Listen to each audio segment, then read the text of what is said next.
Hello everybody our fun our channel को आपण मानक स्वागत।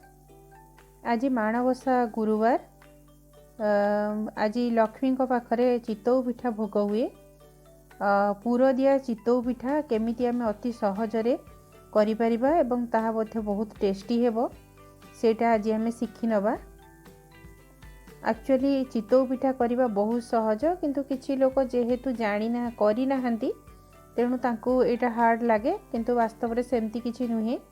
आज कहीदेवी तीनोटी टिप्स बतेबी, जो तीनटा टिप्स से आपण जानिले अति आराम से पिठाटी को बनै पारिबे। सेटा को जानिया पई वीडियोटा को शेष पर्यंत देखंतु। एटा अछि अरुआ चाउल, नुआ अरुआ चाउल 300 ग्राम। आ एटा नड़ियाटा गोटे बड़ नड़ियार गोटे फड़ा गोटे साइड गोटे पीस काटी माने कोरी नैची। एटा पूरा अच्छी नड़िया आउ अदा गोलमरीच आ गुजराती छेची नहीं। एटा गुड़टा को कोरी नहीं। मते एमती जो खंड गुड़ आसे एटा मते टिके बहुत कष्ट हुए चकटिबा पई, सेथिबे मु ए कटर सहाय्य निए। एइथिरे गुड़टा को आराम से कोरी परिबे आपण, बहुत इजी रे हे जाए। एबे आमे मिक्सचर जार रे आमर नुआ चाउल जो बतुरा होता और बाकी नड़िया कोराटा को देकी आमे ताको भल भाव में ग्राइंड करनवा। प्लेन रे ग्राइंड करिया, बहुत जिते प्लेन हम से पिठाटा आमर सॉफ्ट हम। एटा टिप्स नंबर 1। सब बेले देखिए से पानीटा मु बहुत कम देली। पिठौ हो गला पर आमे पानी दबा, कहीं बाटिला बेले पानी देले पिठौटा जमा भी प्लेन हबनी, किंतु पतला नहेले भी पिठा भल हेनी। तेणु बाटी सारिबा पर आमे अल्प अल्प देखिकी पानी देबा, जेमती कि बेसी पतला हेनी कि बेसी मोटा भी हेनी। पिठौटा एबे रेडी हो गला। एना आमे पूरटा को बनै नबा। पिठार जो पूरटा दिया हबो सेटा को गुड़ और गुजराती दीटा नैथिली अदा टिके छेचिकी नैथिली आउ गोलमरीच भी 10-12टा नहीं। सेटा को भल भाव में मिक्स करनवा हाथ रे। हो गला हमर पूरा रेडी हो गला। एबे आमे गैस टा को ऑन करिकी एथिरे गोटे एमती कड़ाईटे बसई नवा।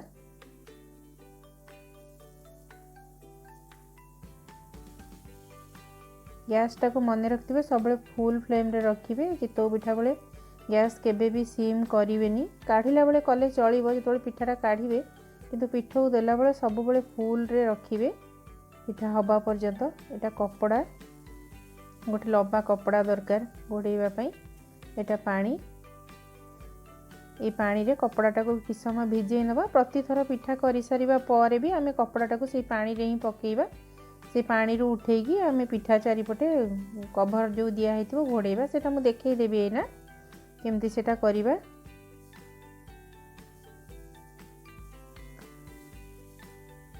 एटा बतुरु थाउ। ता भितरे हमर कड़ाईटा गरम हो गलानी, गरम हो जाइए। एबे आमे पिठौ को देकी मु गोटे करछिली पिठौ नउची, काहे कि ना मु छोट छोट पिठा करने को चाहूँगी। एबे आमे आको घोड़े देले। ए जो कपड़ाटा थिला लंबा कपड़ाटा सेटा को आमे पानी रू उठेकी सेमती पानी थिबो सेतिरे चिपुड़ीबानी, सेमती देकी ए धार रे घोड़े नबा, जेमती कि तार भापरटा बाहर को जीवनी। भापरटा सेठी जाम हेकी रहिले पिठाटा फुलिबारे सेटा सहाय्य करे, बहुत सॉफ्ट पिठा भी हुई। तेणु एटा भी गोटे टिप्स मन रखिए।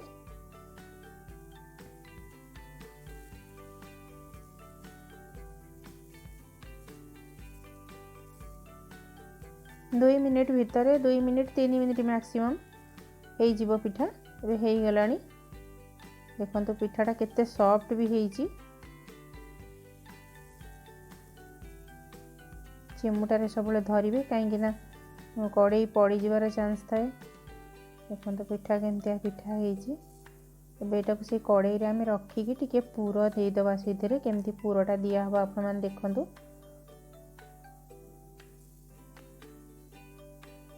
एमती आमे कड़ाई रे रखिकी टिके टिके पूरा नहीं नवा दे दबा।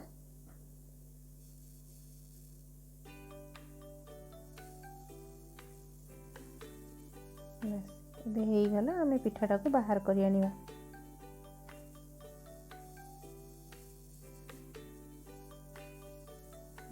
ଏବେ ଲକ୍ଷ୍ମୀ ମାଙ୍କ ପାଇଁ ପିଠା ପୁରା ରେଡ଼ି ହେଇଗଲା। ବଢ଼ିଆ ପିଠା ହେଇଛି। ଏମିତି ଆମେ ଗୋଟେ ଗୋଟେ ସବୁ ପିଠଉକୁ ଧୀରେ ଧୀରେ ଗୋଟେ ଦେଇକି ଆମେ ପିଠାଟା ବନେଇ ନେବା। ମୁଁ ଗୋଟେ କରଛୁଲି ପିଠଉ ଦେଉଛି କାହିଁକିନା ଏଇଠି ମାଣରେ ବହୁତ ପିଠା ଭୋଗ ହୁଏ। ଆଉ ଏଇ ପିଠାଟା ବି ବାହାରେ କାହାକୁ ଦିଆଯାଏନି। ନିଜ ଲୋକମାନଙ୍କୁ ନିଜ ଘରେ ଖାଇବାକୁ ପଡ଼େ। ଆମର ଯେହେତୁ ଲୋକ ବେଶୀ ନାହାନ୍ତି ତେଣୁ ମୁଁ ଛୋଟ ଛୋଟ ପିଠା କରିଛି। ଆଉ ବଡ଼ ପିଠା କଲେ ବହୁତ ଗୁଡ଼ାଏ ପିଠା ବଳିବ, ନଷ୍ଟ ବି ହେବ। ତେଣୁ ଯେହେତୁ ମାଣ ଭୋଗଟା ନିଜ ଘର ଲୋକ ଖାଇବେ, କାହାକୁ ଦେବେନି କି ଫିଙ୍ଗିବେନି, ସେଥିପାଇଁ ମୁଁ ସେଇ ହିସାବରେ ଗୋଟେ କରଛୁଲି ନେଇଛି। ଆପଣମାନେ ଚାହିଁଲେ 2 କରଛୁଲି ନେଇ ବଡ଼ ବଡ଼ ପିଠା ବି କରିପାରିବେ। ବଡ଼ ପିଠା କଲେ ବି ସେଇଟା ଆହୁରି ଟିକେ ଭଲ ଫୁଲେ, ଆହୁରି ସୁନ୍ଦର ବି ଦେଖାଯାଏ। କିନ୍ତୁ ମୋର ଆବଶ୍ୟକତା ଅନୁସାରେ ମୁଁ ଛୋଟ ପିଠା ବନେଇଛି। ଆପଣ ଯେମିତି ଚାହିଁବେ କରିପାରିବେ।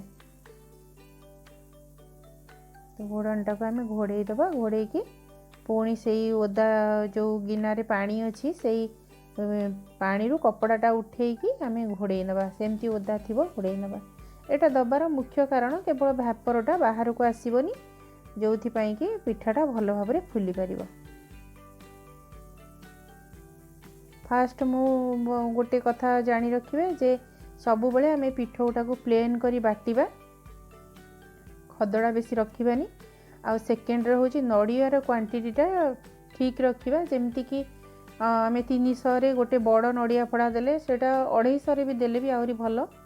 ଯେତେ ନଡ଼ିଆ କ୍ୱାଣ୍ଟିଟି ଅଧିକା ରହିବ ସେତେ ଇଏ ରହିବ। ଦେଖନ୍ତୁ ପିଠାଟା ନ ଉଠିବା କାରଣରୁ ମୁଁ ତେଲ ଟିକେ ଆ ଦେହରେ ଦେଲି, ନହେଲେ ଆକ୍ଚୁଆଲି ଏଇ ପିଠାରେ ତେଲ ଦିଆ ହୁଏନି। ଏ ପିଠାରେ ତେଲ ଦେଲେ ପିଠାଟା ବି ଭଲ ଫୁଲେନି। ତେଲ ଦେବାର କୌଣସି ନିୟମ ନାହିଁ, କିନ୍ତୁ ବାଧ୍ୟରେ ଦେବାକୁ ପଡ଼େ। ଯେତେବେଳେ ବହୁତ ଗୁଡ଼ା ପିଠା ହେଇଯାଏ ସେତେବେଳେ କଡ଼େଇଟା ପୋଡ଼ିଯାଏ। ପୋଡ଼ିଗଲା ପରେ ଆଉ ପିଠାଟା ଉଠେଇଲେ ଭଲସେ ଉଠେନି, ଲାଗିଯାଏ ତଳେ। ବାଧ୍ୟ ହୋଇକି ଦିଆହେଉଛି। କିନ୍ତୁ ଏଇଠି ଗୋଟେ ପିଠା ଯେ ତେଲ ଦେଲା ପରେ ଏତେ ଭଲ ବି ହୁଏନି, ଟିକେ ଫୁଲେନି ଭଲ।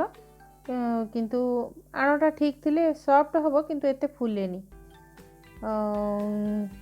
କିନ୍ତୁ ତାପରେ ଆମେ ଯେଉଁ ପିଠା ଗୁଡ଼ା କରିବା ଭଲ ପିଠା ହେବ, ଭଲରେ ବି ଉଠିବ। ସେଥିପାଇଁ ବାଧ୍ୟରେ ଟିକେ ତେଲ ଦିଆଯାଉଛି।